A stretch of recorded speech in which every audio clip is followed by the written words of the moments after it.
Through this initiative, what we are doing is uniquely preparing our teacher candidates to be successful teachers in a rural district. So you did the work right, you just had, what are we looking at? My placement has helped me work with such a wide, diverse group of students that I could be placed in any rural school and feel comfortable and confident.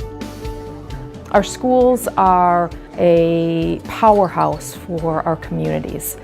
When we have strong public schools, it helps the economy and the growth of our communities. And so how can we help the community schools, the community and regional districts to continue to grow and be strong?